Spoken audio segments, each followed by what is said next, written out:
गौरम करुणावतारम संसार सारम भुजगेन्द्रहारम सदा वसंतं हृदयारविंदे भवं भवानी सहितं नमामि। श्री शिवाय नमस्तुभ्यं। पिछले एपिसोड में भगवान विष्णु शंकर जी के पास गए और कहा कि हमारी विनती स्वीकार करो और जाकर के हिमालय की पुत्री पार्वती से विवाह करो। शंकर जी ने भगवान विष्णु के वचनों को अंगीकार करके और कहा कि मातु पिता गुरु प्रभु की बानी विनय विचार करिय शुभ जानी। तो सिर धरियायसु करिय तुम्हारा परम धर्म या नाथ हमारा। का प्रभु माता पिता गुरु और प्रभु की वाणी जो है बिना विचार करके ही करना चाहिए, उससे हमेशा कल्याण ही होगा। इसलिए हमारा तो ये परम धर्म है कि हम आपके आदेश को सिरोधार्य करें। इतना कहने के बाद विष्णु भगवान तो चले गए, लेकिन शंकर जी ने सनकादि ऋषियों को बुला करके और पार्वती जी के पास उनकी परीक्षा लेने के लिए भेजा।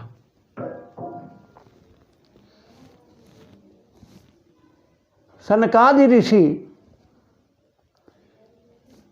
पार्वती जी के पास पहुंच करके और कहने लगे कि बोले मुन सुन शैल कुमारी करहु कवन कारण तप भारी। कही अपराध का तुम चाहू हम सन सत्य मरम किन कहाऊ। जब पार्वती जी से सनकादि ऋषियों ने कहा कि हे पार्वती, तुम किसके लिए इतना भारी तप कर रही हो? तुम्हारे मन में किसको प्राप्त करने की अभिलाषा है? हमें सत्य सत्य बताओ। तब पार्वती जी ने कहा कि देखो मुनि अविवेकु हमारा चाहिए सदा शिवं भर तारा। कि हे मुनि, हम हमेशा शंकर जी की अर्धांगिनी बनना चाहते हैं। ये हमारा आप अविवेक ही समझ लीजिए। तब ऋषि मुनियों ने कहा, सनकादि आदि ऋषियों ने कहा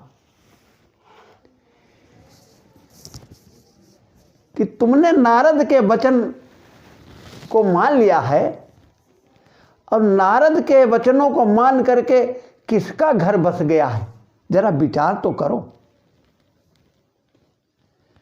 जिन नर नारियों ने नारद की शिक्षा को माना है और वो भवन को तज करके भिखारी बन गए, तो नारद के वचन को मान करके तुम ऐसे पति को चाहती हो जो उदासी है, निर्गुण है, निर्लज्ज है, कुवेश है, कपाली है, जिसका कोई कुल नहीं है, जिसका कोई घर नहीं है, दिगंबर है और सर्पों के साथ उसका साथ है। तो कहु कवन सुख असुबर पाए और भल भूलियू ठग के बौराए। तो ऐसा वर पा कर के तुम्हें कौन सा सुख मिलेगा?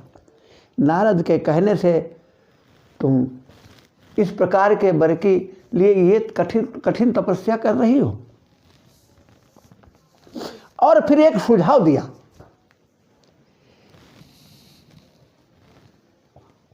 कहा कि अजहू मानऊ कहा हमारा, और हम तुम कौ बरुनीक विचारा। अति सुंदर सुचि सुखद सुशीला, गावई वेद जासु जस लीला। दूषण रहित सकल गुण राशि, सिरपति पुर वैकुंठ निवासी।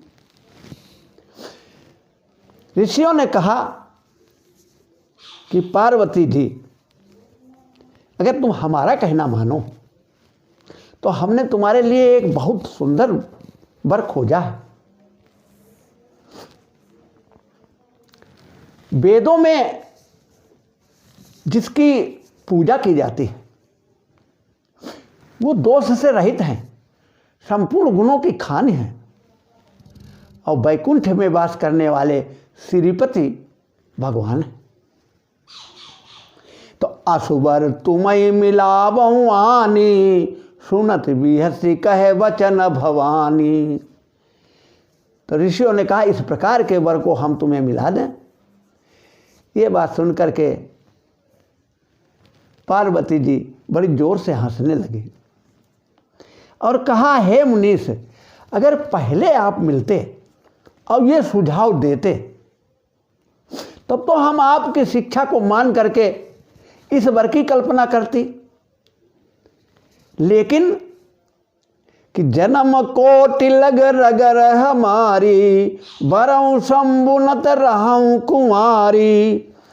अब तो हमने अपने मन में ठान लिया है कि हर जन्म में हमारी एक यही दृढ़ इच्छा है कि हम शंकर जी से ही विवाह करें, और नहीं तो मैं कुंवारा रहना पसंद करती हूँ। जब सप्तऋषियों ने इस प्रकार का प्रेम देखा पार्वती जी का, तो मन में कहने लगे कि देख प्रेम बोले मुनि ज्ञानी, जय जय जय जगदम्बिके भवानी। तो उन्होंने भी उमा का जय जयकार करते हुए और फिर हिमालय राज्य के यहाँ पहुँचे।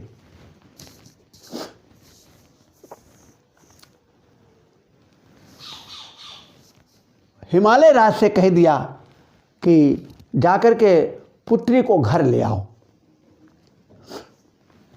फिर शंकर जी के पास जाकर के उन्होंने पार्वती जी की सब कथा शंकर जी को सुनाई। शंकर जी सुनकर के बड़े प्रसन्न हुए। फिर भगवान शंकर अपने मन को सावधान करके और भगवान राम का भजन करने लगे। उसी समय एक घटना घटी कि तारक असुर भयउ तेहि काला, भुज प्रताप बल तेज विशाला। तई सब लोक लोकपति जीते, भय देव सुख संपत्ति रीते। उस समय तारक असुर का जन्म हुआ और वो इतना प्रतापी और बलवान था कि उसने सब लोकों को और लोकपतियों को जीत लिया। देवता जो थे वो संपत्ति से विमुख हो गए और इधर उधर घूमने लगे। ब्रह्मा जी के पास गए तो ब्रह्मा जी ने कहा कि शंकर जी तो इस समय समाधि में बैठे हुए हैं, उनकी समाधि को किसी प्रकार तोड़ाया जाए तभी बात बनेगी। क्योंकि तारक असुर ने अपना वरदान मांगा था कि हम शंकर जी के पुत्र के द्वारा ही मारे जाएं और हमारी मृत्यु किसी प्रकार न हो। तो अब शंकर जी का पुत्र तब हो जब शंकर जी का पहले विवाह हो। तो ब्रह्मा जी ने कहा कि अब कामदेव को बुलाया जाए और कामदेव जब शंकर जी की समाधि को भंग करे तभी शंकर जी से प्रार्थना की जाए और वो विवाह के लिए राजी हों। तभी ये संकट दूर हो सकता है। कामदेव को बुलाया गया। कामदेव आया और देवताओं के हित को जान करके उसने ये प्रस्ताव स्वीकार कर लिया और जाकर के उसने वहां काम लीला प्रारंभ की।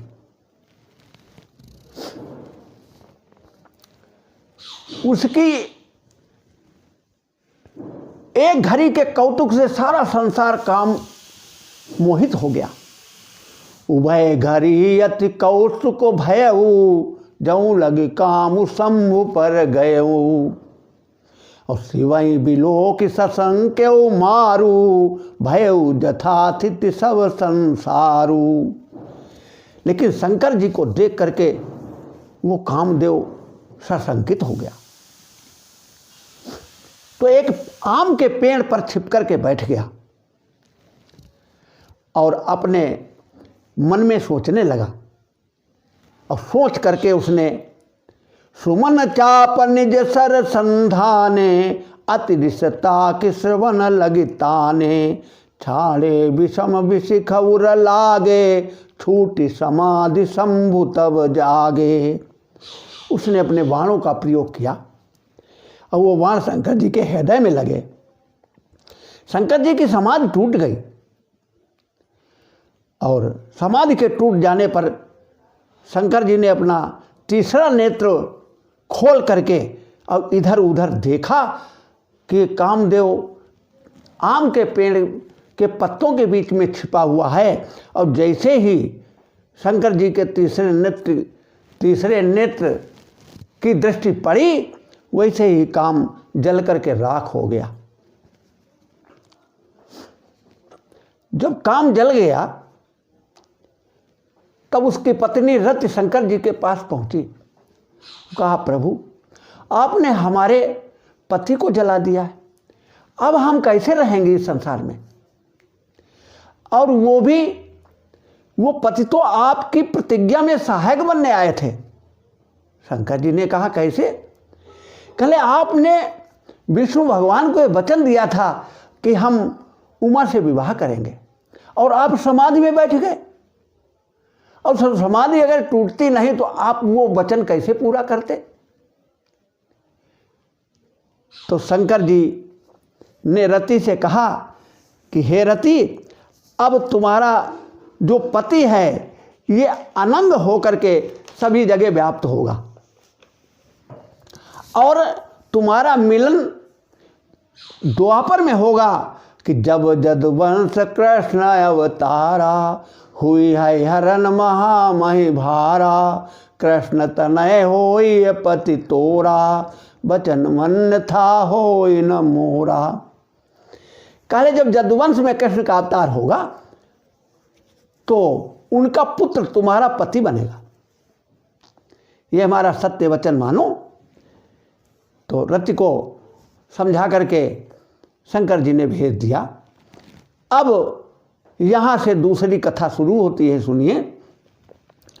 कि देवन समाचार सब पाए, ब्रह्मादिक वैकुंठ सिधाए। सब सुर विष्णु विरंच समेता, गए जहाँ शिव कृपा निकेता। अब सभी देवता ब्रह्मा के सहित शंकर जी के पास पहुंच गए। तब शंकर जी ने सब देवताओं को देख करके, ब्रह्मा को देख करके बोले कि बोले कृपा सिंधु भ्रस के तू, कहाऊ अमरवाए के ही हेतु। तब शंकर जी ने पूछा कि हे देवताओं, तुम किस लिए आए हो यहाँ? तब ब्रह्मा जी ने कहा कि इन देवताओं के मन में एक उत्साह है कि वो आपका विवाह अपने नेत्रों से देखना चाहते हैं। कि पार्वती तब कीन अपारा, करऊ तासु अब अंगीकारा। पार्वती ने तुम्हारे लिए बहुत बड़ा तप किया है, अब उसको आप स्वीकार करें। सुनि विधि विनय समुझ प्रभु वाणी, ऐसे ही होई कहा सुख मानी। तो ब्रह्मा के वचन सुन करके और भगवान विष्णु की वाणी को याद करके शंकर भगवान विवाह के लिए राजी हो गए। और सप्त ऋषियों को हिमालय राज के यहाँ पत्रिका दे करके भेज दिया और कहा कि ये पत्रिका ले जा करके और हिमवान को दे दीजिए। सप्त ऋषि वहाँ पहुँचे और पहुँच करके उन्होंने पत्री हिमालय राज को दे दी और इधर शंकर जी अपनी बारात की तैयारी करने लगे। सभी देवताओं को निमंत्रण दे दिया गया। सभी देवता तैयार हो करके और शंकर जी के विवाह में शामिल होने आने लगे कि लगे समा।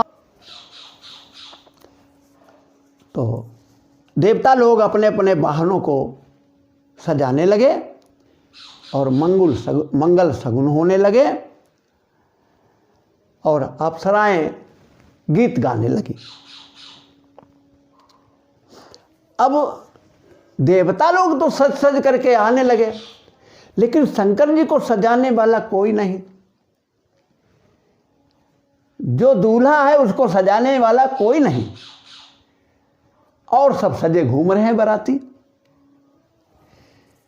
तो शंकर जी के गण जो हैं नंदी और भृंगी, उन्होंने ही कहा कि प्रभु हम ही आपको सजावें, लेकिन वहां सजाने के लिए कोई सामग्री नहीं। कैलाश पर्वत पर शंकर जी को दूल्हा बनाने की कोई सामग्री उपस्थित नहीं। तो शंकर जी ने कहा जो उपलब्ध है उसी से सजाओ।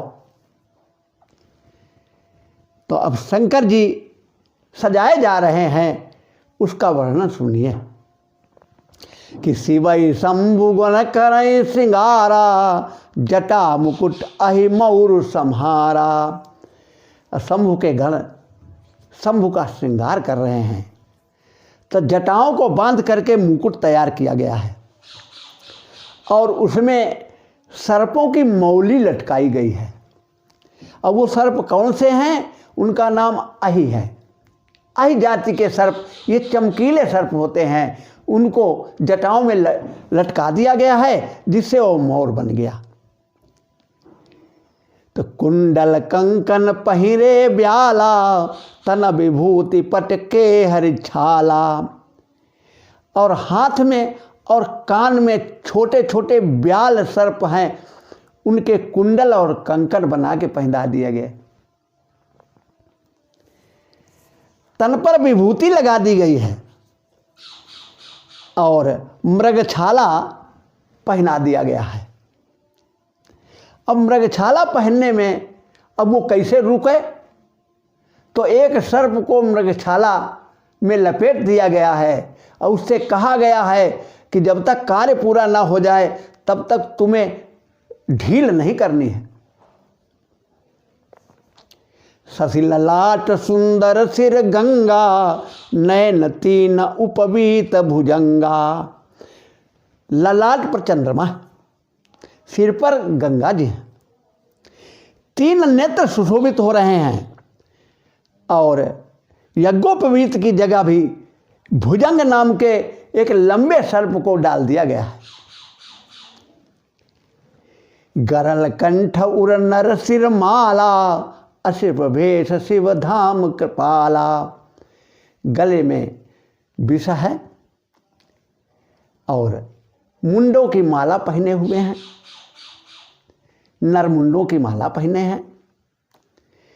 तो भेष तो बड़ा अशिव दिखाई दे रहा है, लेकिन है शिव के धाम, कल्याण के धाम हैं भगवान शंकर। कर त्रिशूल अरु डमरु बिराजा, चले बसा चढ़ी बाजे बाजा। और हाथ में त्रिशूल है। त्रिशूल का अर्थ है कि तीन शूल जो हैं वो अपने हाथों में लिए हुए हैं, कि दैहिक दैविक भौतिक ये तीन शूल हैं। शंकर जी का कथन है कि यदि कोई शादी के लिए चलता है, विवाह के लिए चलता है, पाणी ग्रहण करने के लिए चलता है, तो इन तीनों शूलों को अपने हाथ से मजबूती से पकड़ लेना चाहिए। और उस त्रिशूल में डमरू भी बंधा हुआ है। और शंकर जी के लिए वाहन जो है तो शंकर जी ने कहा हमारा बैल ही हमारा वाहन रहेगा, और बैल पर चढ़ करके शंकर जी बारात के लिए चले। अब देखिए, बैल धर्म का प्रतीक है। जब कभी हम पानी ग्रहण के लिए चलें तो हमें धर्म पर ही बैठ करके चलना चाहिए, धर्म को ही अपनाना चाहिए। इसका शेष भाग अगले एपिसोड में।